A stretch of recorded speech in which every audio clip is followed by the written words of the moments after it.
Sveiki, aš esu Dominikas iš Dronai24LT ir šiandien jums parodysiu naują mūsų droną iš Yamaros, tai yra Yamara FX1 AHP su Wi-Fi video kamera. Šitas dronas ne tik skrenda, bet ir turi Wi-Fi kamerą, kuri transliuoja į telefoną vaizdą, tad galėsite ne tik skristi ir po skrydžio pasižiūrėti, ką nufilmavote, bet ir skrydžio metu būti savo operatoriumi. Šitas dronas taip pat sukurtas ir pirmiesiams nuotykiams su lenktyniniu dronu. Jisai yra aptakios formos, yra pakankamai greitas ir turi 3 skrydžio režimus. Puikus dalykas šitame drone yra tai, kad jums nereikės reguliuoti jo aukščio. Į kokį aukštį dronas pakils, tame aukštyje jisai ir liks barometro pagalba. Taigi pasižiūrėkime, ką rasime šito drono dėžutėje.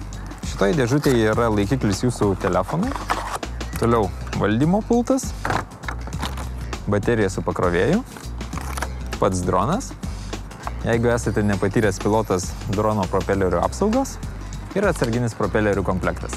Prieš skrydį pilnai pakraukite bateriją, o tai padaryti labai paprasta. Bateriją jungiate į USB pakrovėją, o patį pakrovėją į bet kokią USB jungtį. Kol baterija kraunasi, USB jungtyje degs raudona lemputė. Kai baterija bus pasikrovusi, ji užges. Pačią bateriją į droną įdėti labai paprasta. Ištraukite iš pakrovėjo, atidarykite talpą drono apačioje, įkiškite bateriją į jungtuką ir įdėkite bateriją. Norėdami skristi, viskas, ką reikia padaryti, tai įjungti droną, įjungti valdymo pultą. Susiejimas valdymo pulto su dronu taip pat labai paprastas, tiesiog paspaudžiat svirtį žemyn.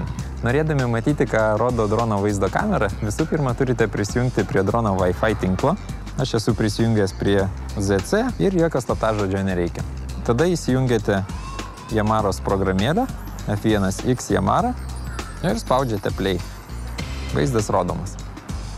Taip pat po dronu yra keletas LED lempučių, kurios šviečia priekyje žaliai, gale raudonai ir taip pat gale yra mėlynas LED indikatorius. Kai šitos lemputės pradeda greitai mirksėti, tai reiškia, kad drono baterija senka ir jau reikėtų grįžti namo, ją pasikeisti arba pasikrauti. Dronas turi kelis skrydžio režimus, tai yra pradedantiesiems, patyrusiems ir profesionalams. Pradedantiesiems režimas įjungiamas su šiuo mygtuku ir jisai tiesiog vieną kartą supypsi.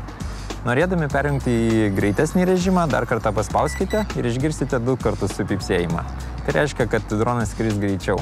Ir norėdami perjungti į patį greičiausią režimą, dar kartą paspaudžiate ir išgirstate 3 pypsėjimus. Su dronu skristi labai paprasta. Jisai automatiškai palaiko nustatytą aukštį, turi barometrą, o kitos funkcijos atliekamos taip. Dronas įjungiamas ir išjungiamas tokia kombinacija. Kyla aukštyn paspaudus šitą svirtį į viršų arba leidžiasi žemyn. Taip pat dronas sukasi aplink savo ašį į kairę pusę, spaudžiant svirtį į kairę, arba aplink savo ašį į dešinę, spaudžiant svirtį į dešinę. Toliau su šita svirtim kontroliuojame, į kurią pusę dronas skris, arba pirmyn, arba atgal, arba į kairę, arba į dešinę. Taip pat dronas gali atlikti 360 salto į bet kurią jūsų pasirinktą pusę, prieš tai nuspaudus šitą mygtuką. Taigi paspaudžiam šitą mygtuką ir norėdami verstis į priekį, spaudžiame į priekį.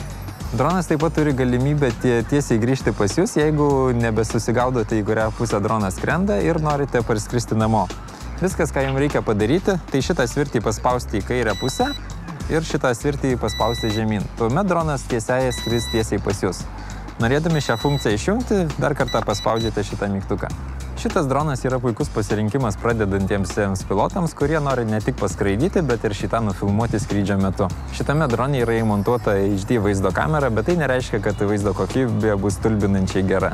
Jis tinka pirmiesiam skrydžiam, pirmiesiam filmavimam, pamatyti, kaip, tarkim, namas atrodo iš viršaus, bet jeigu norite geros vaizdo kokybės, dėja teks investuoti į daug rimtesnį droną. Dronas yra labai atsparus, todėl tikrai nebijos ir vieno kito jūsų nukritimo nelaimės atveju. Net jeigu ir sulaužysite propelerį, komplekte rasite pakaitinių, o esant reikalui visada iš mūsų galite užsisakyti ir visas kitas atsarginės detalės. Su šitu dronu galite skristi maždaug iki 100 metrų atstumu ir skrydžio vidutinė trukmė yra apie 7 minutės. Manau, kad šitas dronas yra puikiai dovana visiems norintiems susipažinti su dronais, o vasara ne už kalnų ir tai yra puikiausias sezonas jais skraidyti.